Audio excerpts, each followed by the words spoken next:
This is episode 28 of the Women in Depth podcast. The information found in this podcast is not a substitute for help from a licensed mental health professional.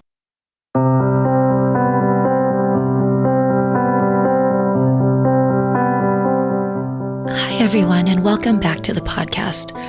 I hope that 2017 is off to a good start for you.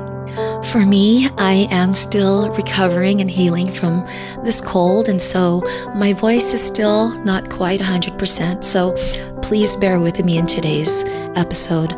My hope is that by the next episode, my voice will be back to normal. I am really excited about today's guest and topic. He is someone who I have wanted to get onto the podcast for quite some time, and finally we were able to coordinate our schedules.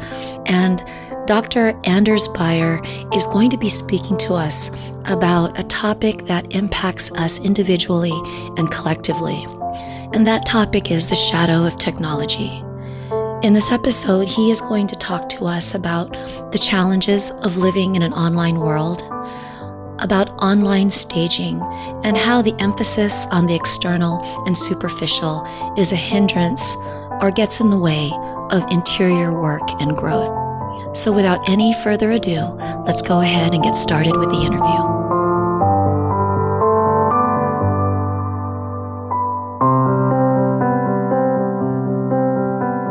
Hi, and welcome back to the podcast.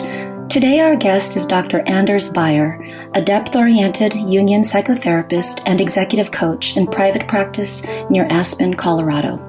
Working with couples and individuals, he has extensive experience in treating depression, anxiety, and serious life changes, including grief, loss, divorce, and midlife crisis. He has 10 years of clinical experience in various areas of mental health counseling and has done years of research in the emerging area of the psychological influences of technology. Dr. Beier is also the co-founder and COO of the London-based nonprofit, the Center for Technology Awareness. The center's mission is to raise awareness of the complex influences of technology, as well as encouraging safe, responsible, and ethical uses of technology. In addition, he has years of experience assisting and coaching high-level executives develop balance and pivot their complex lives. Dr. Beier is a licensed professional counselor in the state of Colorado and received his MA from Pacifica Graduate Institute and his PhD in Jungian Studies from Saybrook University in San Francisco. Hi, Dr. Beier, and welcome to the podcast. Thank you very much. Pleasure to be here. I read your bio, and there is a lot of information on there. I think a good way to start today is maybe to ask you how you were drawn into this work or this focus on technology and why this is meaningful for you. Well, there are sort of two sides to it. I can begin sort of with a more Jungian side, which is what you're familiar with, and that's the issue of shadow. Now, shadow in Jungian psychology is sort of it's unique to Jungian psychology because Jung coined the phrase in order to describe some human tendencies and behaviors which were not always understandable and certainly defied sort of what a person may say consciously that they subscribe to. And shadow is sort of all the things that a person might not want to necessarily look at and be conscious about in their personality and their behavior, but also in our culture.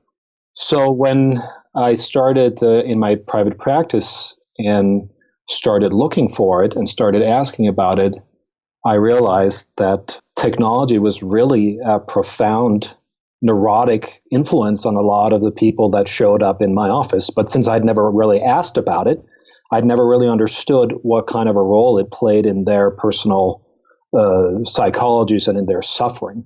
And obviously on a collective level, technology is probably one of the biggest phenomena and one of the most important phenomena. It's certainly a phenomenon that we attach and project a lot of things and to and at. And I started wondering, well, is it all that great? Is it all that life-saving? Is it only making us more effective? And obviously, quickly the answer became, well, it's a little bit more complicated than that. And that's where the shadow really came into the picture.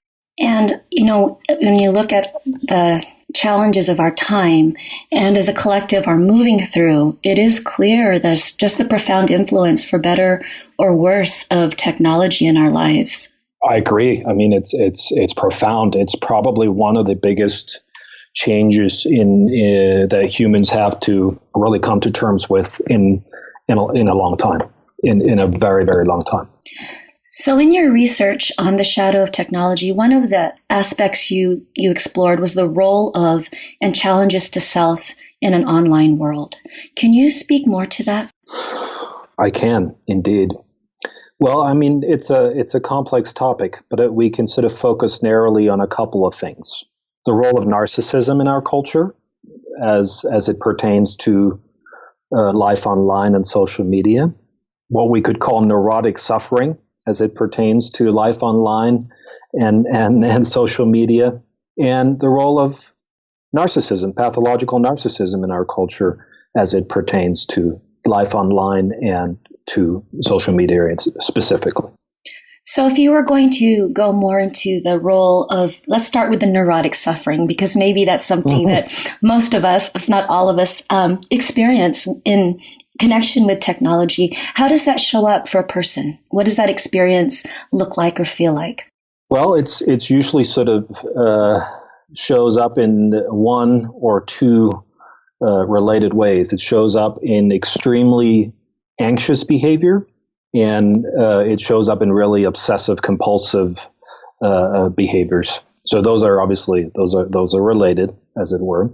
But those are the two typical ways that once I start, if I'm sitting across from a client and I'm trying to figure out why are they so anxious, for example, and I actually finally ask some questions about their technology use, we usually uncover some very interesting things about their patterns of usage, about sort of how they neurotically check their cell phones incessantly over and over again, how they check emails, how they log onto Facebook 10 times a day, and on and on and on, and all this sort of mental chatter and traffic that comes on the back end of that for them and contributes to their malaise, so to speak.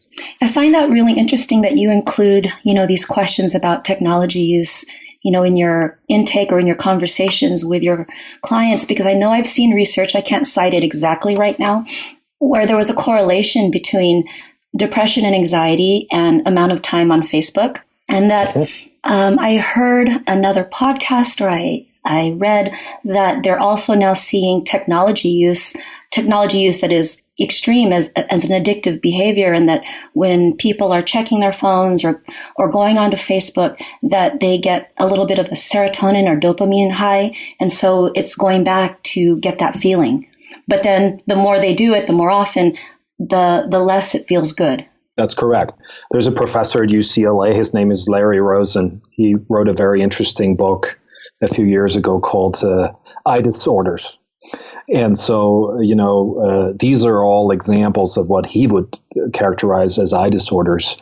And I, and maybe even yourself, is from a generation of therapists and psychologists that really were schooled not to necessarily scan or look for these things because it wasn't really a tremendous, it wasn't deemed to be a tremendous clinical issue just 5, 7, 10 years ago. I mean, the first iPhone came out in 2007. So the first iPhone has only been out for 10 years. We don't have 25 years of longitudinal studies following people's behaviors in interacting with their technology. But I discovered in my own practice, certainly when I worked with teens, that's where I actually came to really understand it the first time was, no, I need to always ask them about this particular in this particular area and sort of screen for how are they interacting. Why are they not sleeping? Well, they're not sleeping because they're on their phone all the time. The phone is right next to their ear the whole night. And why are they so anxious? And why are they so depressed? And why are they so obsessive, and so on and so forth. And these were things that I just learned eventually that I have to screen for this. And it's not just the teens anymore, but that's where it started for me, becoming aware of it. And I might be getting ahead of ourselves right now, but I am anticipating, or I can imagine that this extreme connection to technology really interferes with a person's growth, their relationships, their self-knowledge, leading then to their individuation. I mean, there's just so much with it. Mm-hmm. You're exactly right. I think that's right. I mean, I think that if we're not careful about our interactions with certain technologies, certainly all our handheld gadgetry that we have, we have some serious blockages in regard to our connection to each other as humans. We have some serious blockages in regards to our creativity. We have some serious challenges and blockages in regards to finding time for contemplation and what we would call interiority. We live now almost in a world devoid of silence. Silence. All the silences are now filled with something. And, something that's very close to my heart is that if we live in a very technified world, we have a very, very difficult time connecting with the natural world. And we have to be very, very careful that we're not raising generations of children who's so embedded in technology that they have no real knowledge of and relation to the natural world. And I'm going to tell you why. Because if we don't have a relationship with something, we have no inclination and incentive to protect it and care for it. So if we're raising generations of people who don't really have a personal relationship with the natural world, say, what's their incentive to go out there and say, no, this whole madness that we've had going on for a couple hundred years with polluting and so on and so forth, we have to stop. We have to reverse that, and we have to take care of the planet. Otherwise, in the final analysis, we're all going to be gone. Right? I mean, I hate to sound so. Yeah. Well, it seems like that this when the focus on technology to the extent that it is harmful or a hindrance really interferes with connection to anything, connection in relationships, connection to one's inner life, connection to the natural world, because it seems that you are so plugged in, connected to devices, to an illusion, to, I guess, in some ways, a persona, right? That's so from a Jungian perspective, you could say that we worry a little bit about the fact that all we ever get is persona, right? We don't really access and explore the deeper realms. And in Jungian language, that would be that we have a difficult time individuating, which that's one of the primary goals of sort of Jungian thought, is that every person ought to, on some level, be on a journey of individuation. Right? So could you just for our listeners who maybe are not as familiar with depth psychology or Jungian terms, can you share what persona is and also what individuation is? And I know that these are not topics that can be fully addressed in a sound bite, but just to give our listeners a general idea of what we are talking about. Sure. Well, you could sort of say there's some simple, halfway decent definitions of these concepts, but you could say that the persona, sort of very simply put, is the part of a person that the person offers and shares with the world, which is roughly to say that it's sort of it's something we build over time. We do consider it sort of a superficial layer of the self, but it's basically what you choose to show to the world. Huh? That's really the persona. Now, underneath that are several other layers, which is what the process of individuation is sort of encouraging you to be in touch with. Now, individuation was sort of Jung's, it's almost his metaphorical description of a lifelong, never-ending process of becoming whole. Now, Jung was not really particularly concerned with us being good, which is something we know from theology, and theology is obsessed with. Jung was more preoccupied with the notion of wholeness, and that's why shadow is important, because shadow is a part of the personality or the self that one cannot disregard if one wants to truly and deeply get to know oneself. Yeah. So individuation is that process that's lifelong. You can never complete it. You can only sort of walk along and do your best. But the goal is to get to know yourself and be the best version, not the best, the wholest version of yourself. Right? Yeah, wholest and not holiest, right? No, not at all. At least not according to Jung, right? Yeah. Not at all. And so when you speak about wholeness, and when Jung said his quote of "I would rather be whole than good," it means I would rather experience all my parts and acknowledge all my parts and allow them into the space of my experience and allow that to also be seen as I move forward. Is that something that's correct? Okay. And it's particularly important because shadow cannot be really meaningfully ignored if you want to have an authentic relationship with yourself. Right? If you ignore shadow, you will almost by definition have a superficial relationship with yourself. And so, leading back to the shadow of technology, I think you mentioned this when you talk about in your research about the online staging of oneself. And could you speak to that and its connection to persona and how that is a challenge to the individual moving through life? Well, it's last things first. Then, I mean, it's you could say developmentally in all this self-staging, that's sort of something that belongs to psychological adolescence. I hope that makes sense. What I mean by that. Yes. So being in a stage of development where the way that you are moving through the world, making your decisions, are really coming from a state of adolescence or a teenage perspective. Is that you're focused on the exterior, you're focused on how you come across, you're focused on everybody liking you, which is what we're supposed to do in teenage years. Is that we shift our life energy from our parents into the peer group, right? Right, and not wanting to be different. And really having a priorities fitting in. Yeah, right? And getting accolades and getting approval. And that's really a big part of adolescent psychology, as you well know. But so all this self-staging and all this these happy, glorious, wonderful, sunny, tanned, bikini-clad postings of perfection.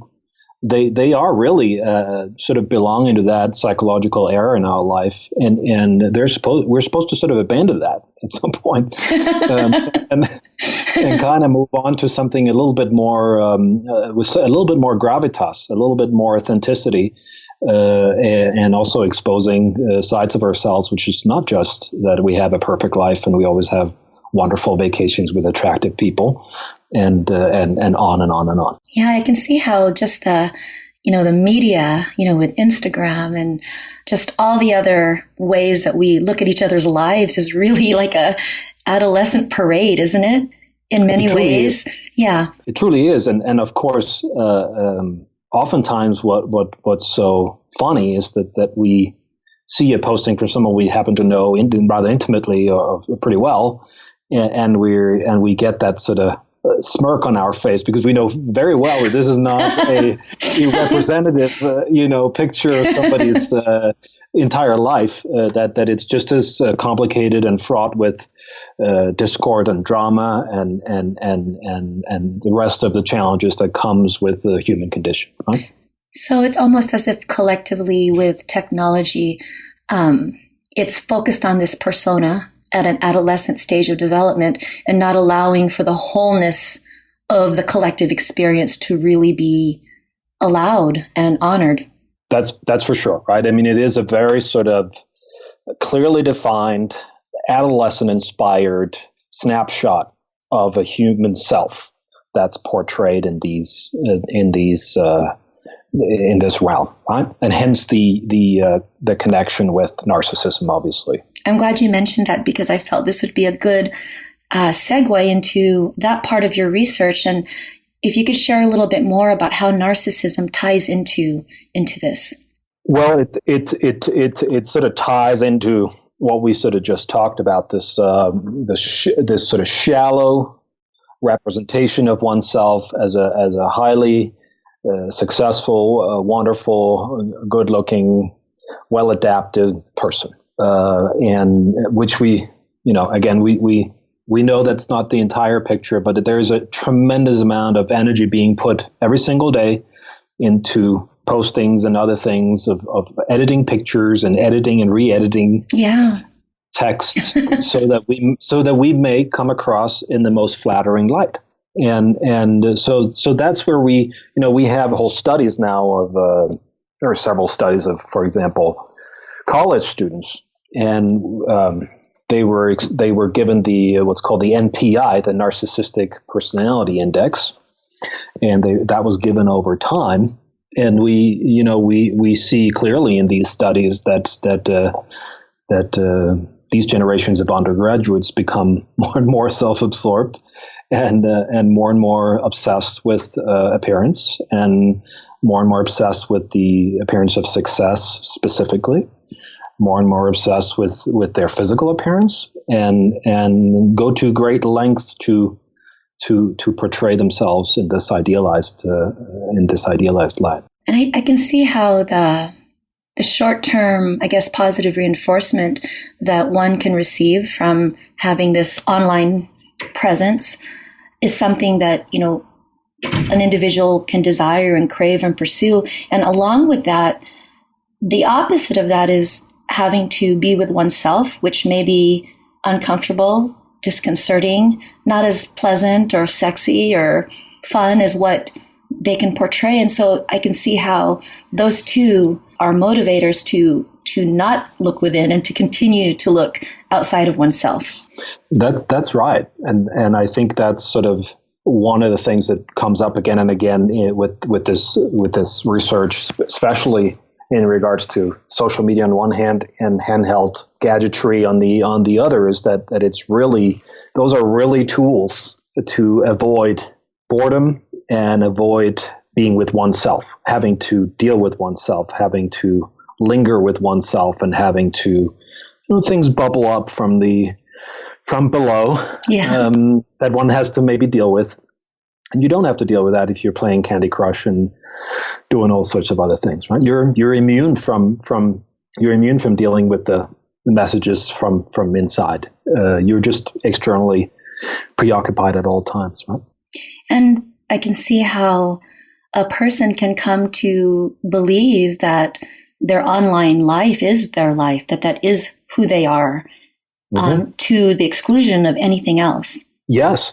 I mean, that's another sort of part of narcissism is the need for control, for example, right? Where the narratives online and one's interactions online and so on and so forth are very controlled, or have the potential to be very controlled. So Dr. Sherry Turkle from MIT, a psychologist from MIT, published a book a few years ago, and she had a lot of vignettes in there, including several vignettes of research subjects who preferred virtual life to actual life, whose primary activity was talking to bots, which are essentially machines. And this was preferred over having real human interactions. And in one of the vignettes, the young man in this case, he lost his job and eventually got evicted because he would live 16 to 18 hours a day in a virtual sort of universe interacting with machines, and of course didn't have to engage with the complexity of human relationships and the economic realities of going to work and going to university and the rest of it. Now, of course, this is an extreme case. Yeah. This is an extreme case. This is not what happens to most people, but it's certainly happening to people, and it's increasingly.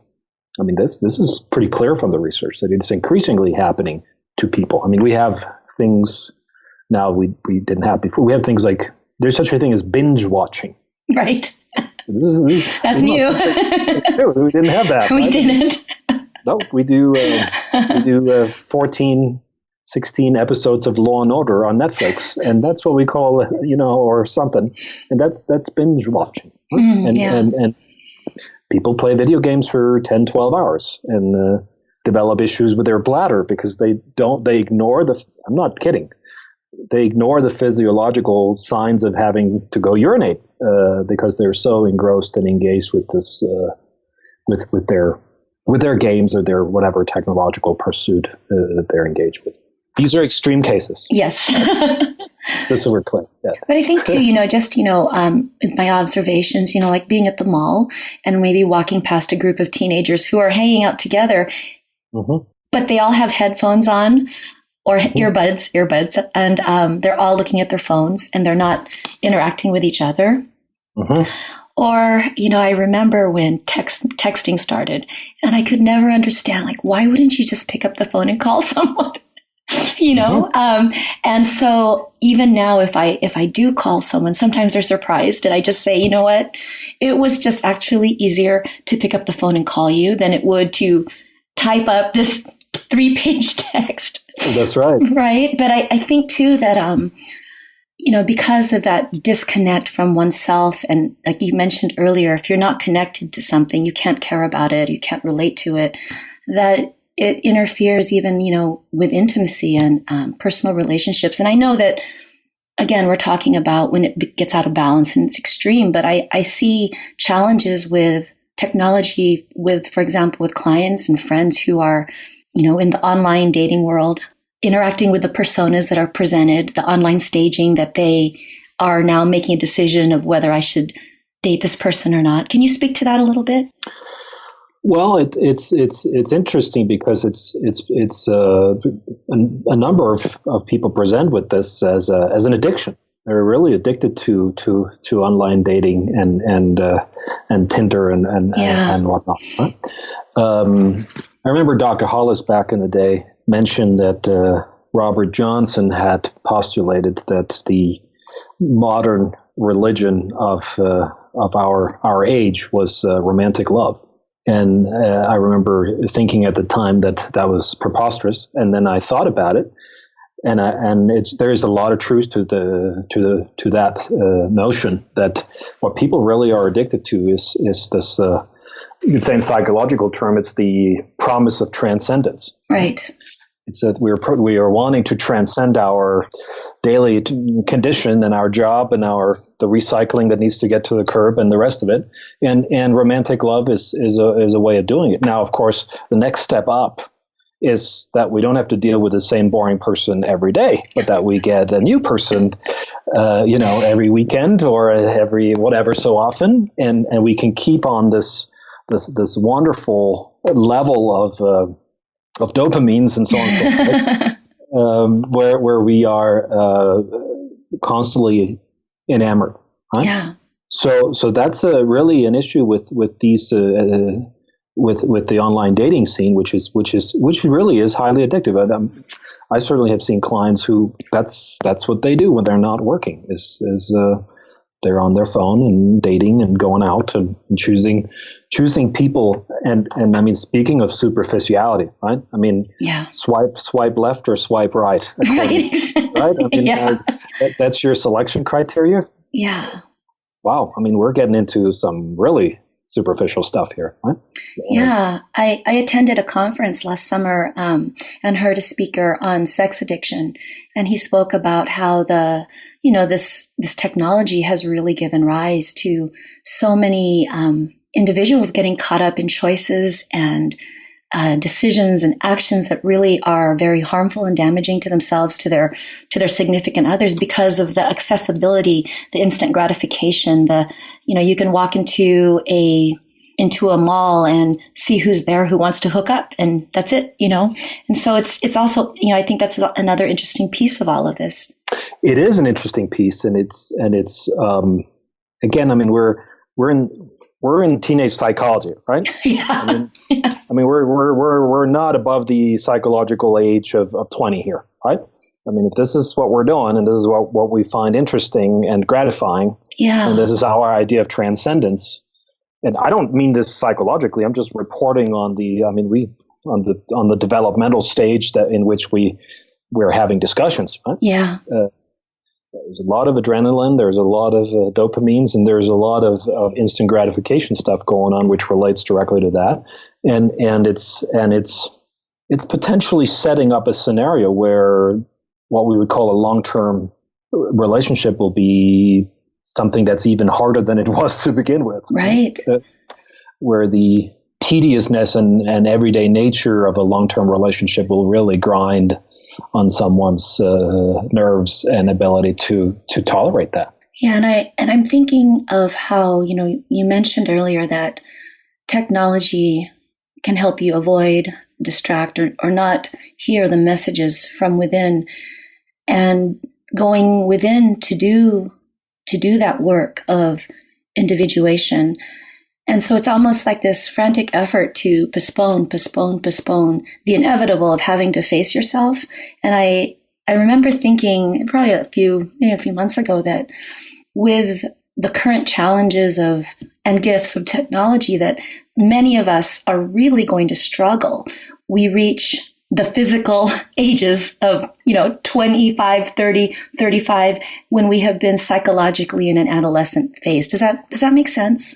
Oh, yeah. I mean, that's one of my sort of primary points, right? Yeah. Is that we're on some level, we're going to be faced with ourselves at some point, regardless. Yeah. Right.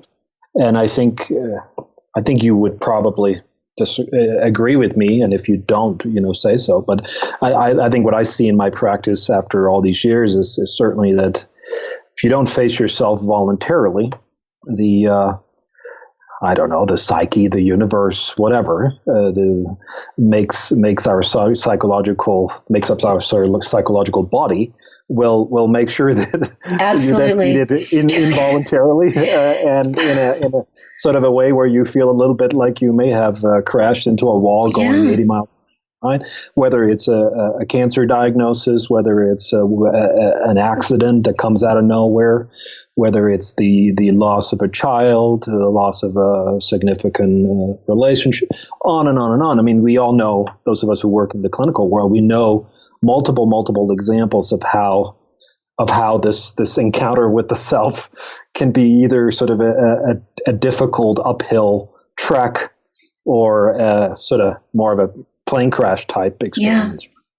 Yeah. Jung was very clear that the psyche will not over time tolerate a meaningless existence. And what of course he meant by that was we can't tumble around like children in perpetuity without consequence. Yes, it's like that encounter with the self is inevitable. And yes, I completely agree with you. I see it in my practice. And, from everything, from just the aging process, from not being able to move their bodies in the way they used to be able to do so, when their relationship prospects suddenly seem to not be as plentiful or as fruitful. I think, again, Dr. Hollis mentioned when the things that used to work just don't work anymore. That's right. That's exactly right. And what came to mind when you were sharing that was also how Jung's quote that, and I may not saying this exactly correctly, that a growth in consciousness is felt as a defeat for the ego. And so, that's correct. At some point, our egos are going to be crushed. And yes, that's something that you see very often in that therapeutic space. And that is, unfortunately, that's often the first time somebody comes to therapy, right? Right. Because the reality is, if we could get to them earlier, we could ruin their lives, and all would be good, right? Yeah. No, but of course, it's the 80 miles an hour against the wall thing experience that ends the person up in a chair across from a therapist. Because doing the same thing, what Dr. Haas would say, renewing the same goals over and over again, isn't working anymore, right? And now what? I'm at a loss. Nothing works, and I guess I'm going to have to go talk to a shrink. And last resort. Exactly. Yeah, it's never. I think again, it was Dr. Hollis who said, no one just decides out of the blue to go and talk to a therapist one day. Something really has to happen to force them to make that decision. I think he's pretty much right. I think in male psychology, he's absolutely right. Absolutely right. I think women are much more likely to start earlier with an intuition that something is changing or something is not right. But we don't have to be in stage 4 of something.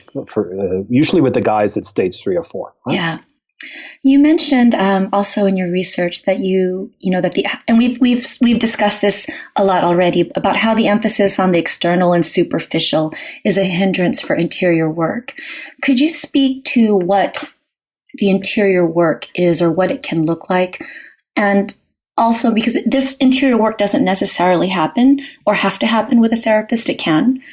Just for our listeners of what is that? What is the interior work? Well, it's several things, right? But I would sort of say it starts already in childhood, and I actually think it starts with what I call creative boredom.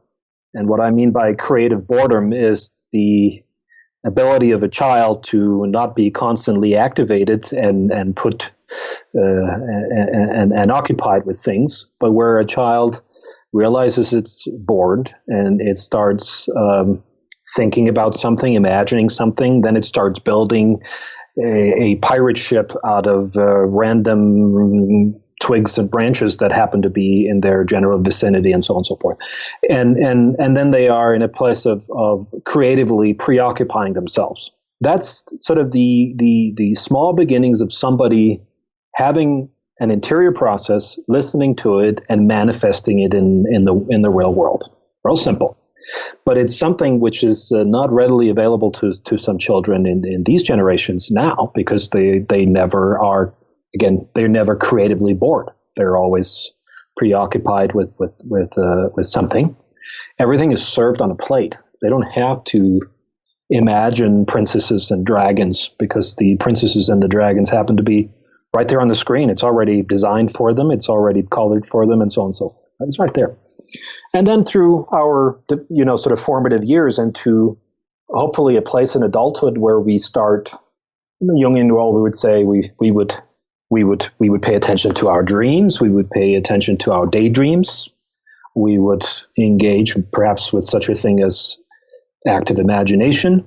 And we would really be paying a great deal of attention and respect to the things that come from below, that come from somewhere, the psyche in our lingo. And then we perhaps acknowledge that the psyche has some, let's call it awareness, that we do not have in our conscious life, and that they're counter to what the culture will have you believe. There may actually be some value in listening to the committee in the basement, Dr. Hollis's word. He seems to come up a lot. He does. So could you, for our listeners who may not be familiar with this term, when we talk about the psyche, what is that? Again, that's a big one. Yeah, that's a big one, right? But you're right. It is important to be clear about some of the concepts, because we just agree on them naturally because we've sort of accepted the premise of it, right? Well, I think there are many definitions of psyche. I think of it as I think of it as our deepest psychological organ of perception. And that may mean something to somebody and nothing to others. Jung once called it the sum of all psychic experience. To me, it really is a place on the inside where we experience life and ourselves, capital S, in the most profound way. It's really tricky to really define tightly, but there certainly are a varied number of definitions of what psyche is. And I always say to people, we all have different triggers to getting in connection with our psyche or our soul. For me, it's classical music. I'll sit in a concert hall and weep like a child, and it's because I can literally feel in my chest that something in my chest has been touched and activated, and it is taking me to a place inside of myself where I'm in touch with something way beyond the personal. It is so deep and so beautiful and so tragic and all these other things, but it has really nothing to do with Anders, with me. It's something that transcends the personal. Right? Yeah.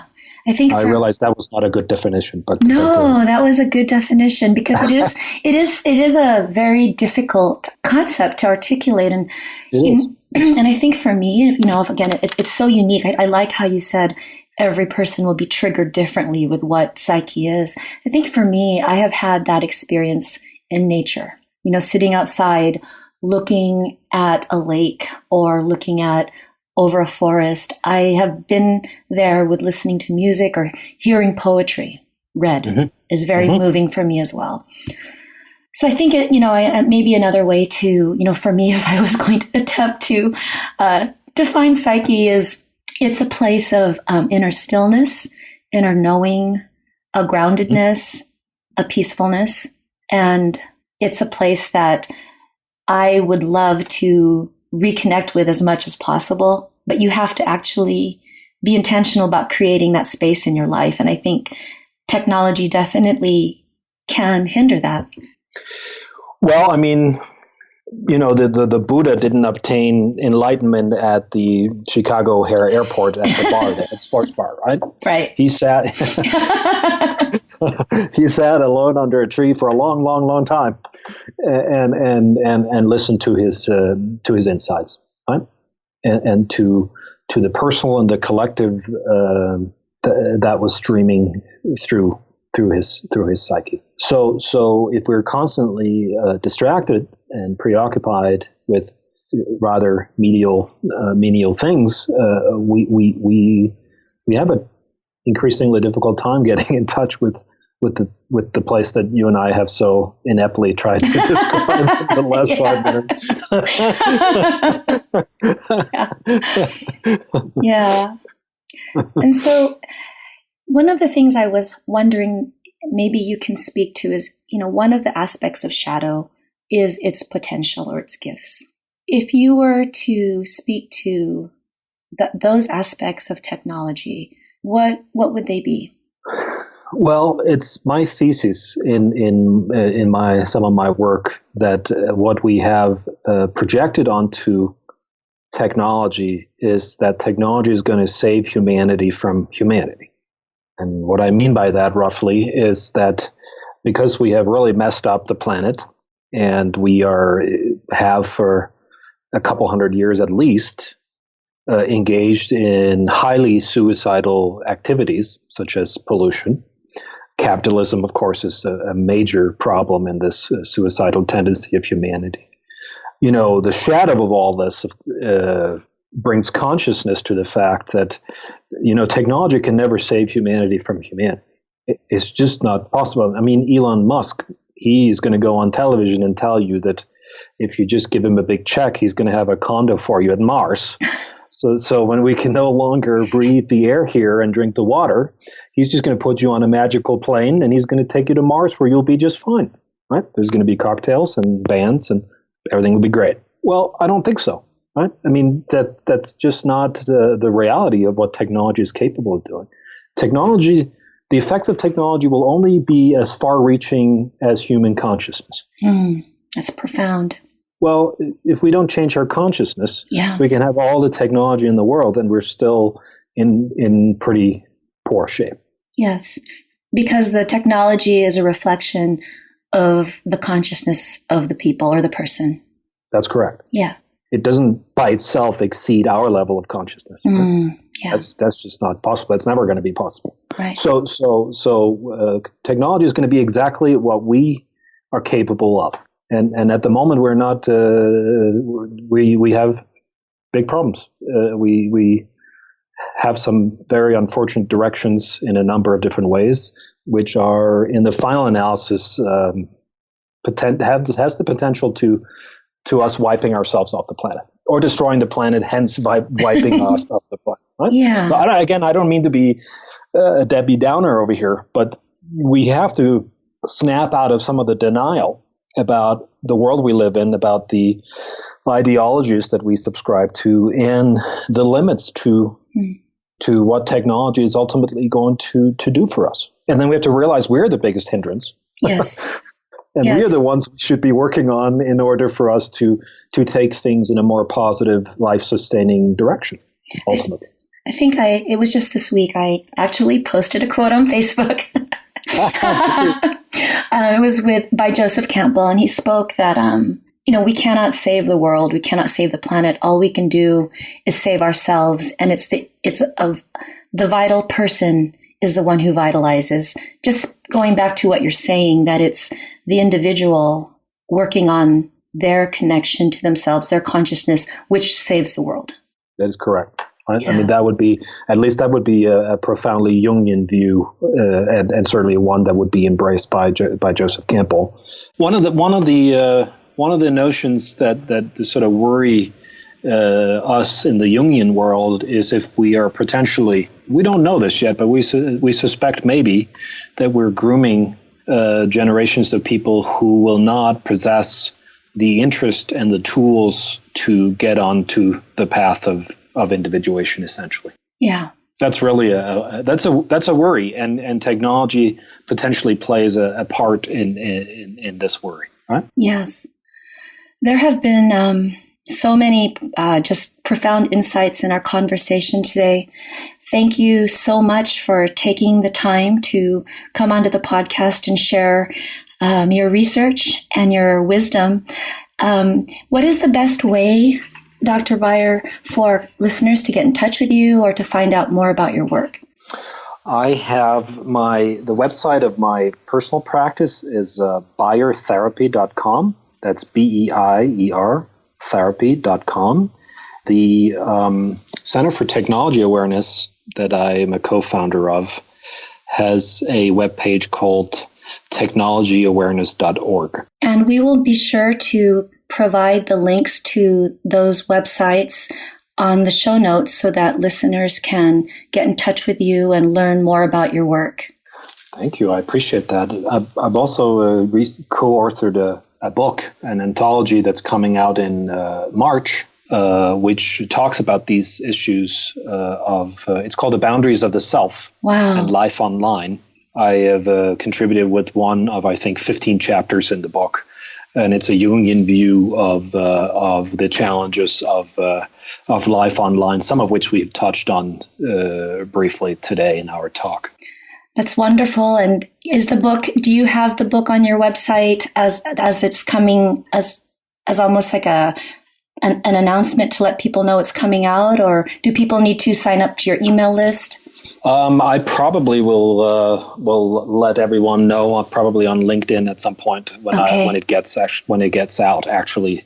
But it's supposed to happen in March.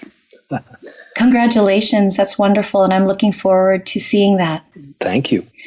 So thank you so much for your time, and take care. Thank you so much.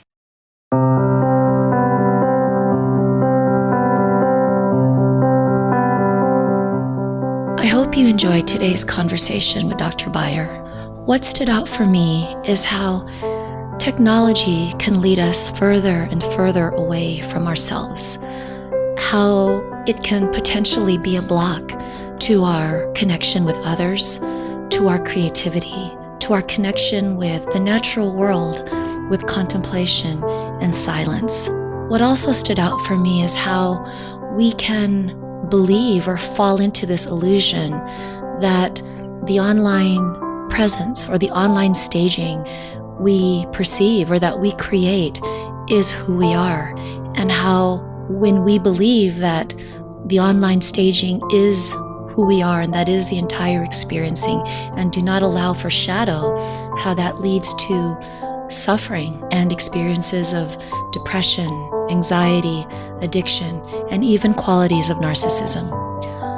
For show notes to today's episode and for links to the resources mentioned, please visit www.lourdesviado.com/women in depth. Thank you so much for listening, and see you next time.